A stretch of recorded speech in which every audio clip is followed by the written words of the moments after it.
ٹھنڈے دل سے فیصلے کریں.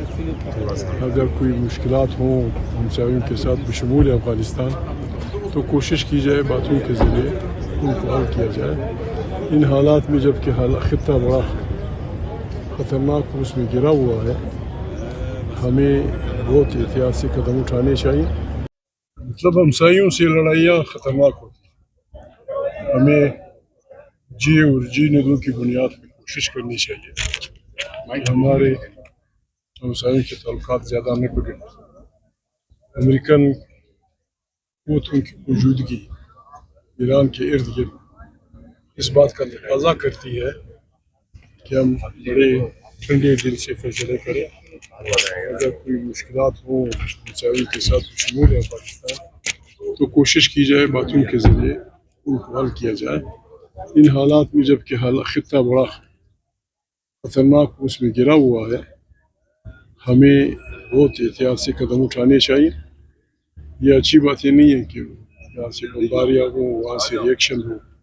انڈیا کو ویسے بھی ہم نے دشمن ڈکلیئر کیا ہوا ہے اور اسرائیل کی ہندوستان کے ساتھ جو قراردادیاں ہو رہی یہ ساری باتیں ہمیں سوچ میں رکھنی چاہیے اور مزید دشمنوں کی طرف نہیں جانا. جب دوست دشمن بن جائے سر اور ہمارے سویلین کو نشانہ بنائے ہمارے دشمنوں کے ساتھ بیٹھ کے ان کے ساتھ کارروائیاں کرنے کے لیے سازشیں کرے تو آپ کیا سمجھتے ہیں ایسے میں فوج کو ملکوں کو کیا کرنا ہوگا؟ عمالدار لوگ وہ سمجھے جاتے ہیں جو کرائسس میں اپنے لیے راستہ ڈھونڈتے ہیں جو کرائسس کو مذاکرات کے ذریعے حل کر سکتے ہیں. میرے خیال میں افغانستان اور پاکستان کے حالات اس نیت پر نہیں پہنچے ہیں کہ اسے واپس امن کی حالت پہ نہ لایا جا سکے. پاکستان میں ایسے لوگ ہیں خیبر پختونخوا میں ہیں پاکستان کے ایسے سردانوں میں ہیں جن کے افغانستان کے ساتھ بڑے اچھے رشتے ہیں. بہتر ہوگا کہ کم سے کم افغانستان کے ساتھ ہماری حالات جنگ کی نہج تک نہ پہنچے. امریکن قوتوں کی موجودگی ایران کے ارد گرد اس بات کا تقاضا کرتی ہے کہ ہم بڑے ٹھنڈے دل سے فیصلے کریں. اگر کوئی مشکلات ہوں ہمسایوں کے ساتھ بشمول افغانستان تو کوشش کی جائے باتوں کے ذریعے ان کو حل کیا جائے. ان حالات میں جب کہ خطہ بڑا خطرناک اس میں گرا ہوا ہے ہمیں بہت احتیاط سے قدم اٹھانے چاہیے. یہ اچھی باتیں نہیں ہیں کہ یہاں سے بمباریاں ہوں وہاں سے ریئیکشن ہو. انڈیا کو ویسے بھی ہم نے دشمن ڈکلیئر کیا ہوا ہے.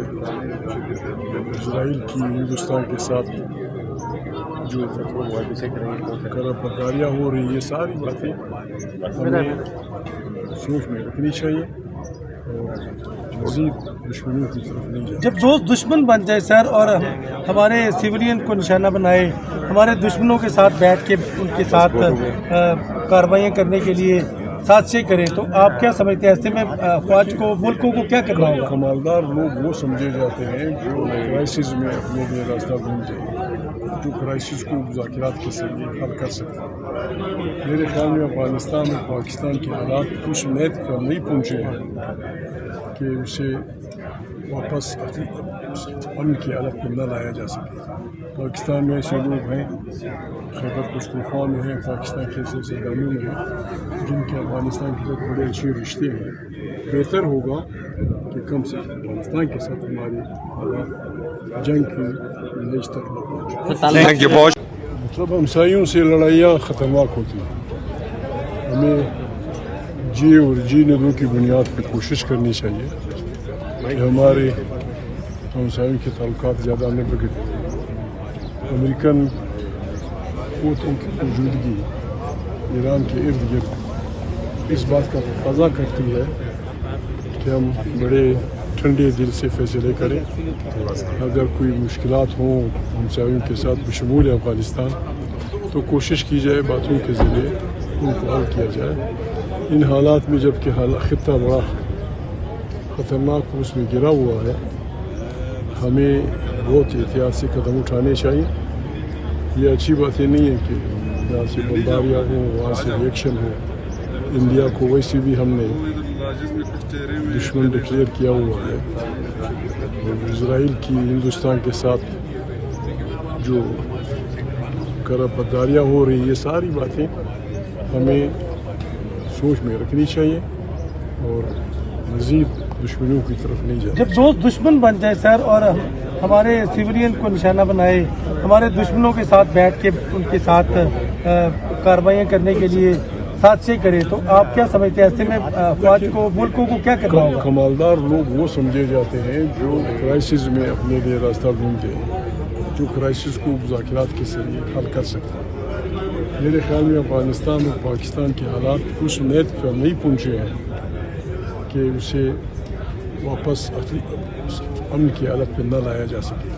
پاکستان میں ایسے لوگ ہیں, خیبر پختونخوا میں ہیں, پاکستان کے ایسے داموں میں ہیں جن کے افغانستان کے ساتھ بڑے اچھے رشتے ہیں. بہتر ہوگا کہ کم سے کم افغانستان کے ساتھ ہماری حالات جنگ کی نج تک نہ پہنچے. بہت شکریہ. بس ٹھیک ہے یار.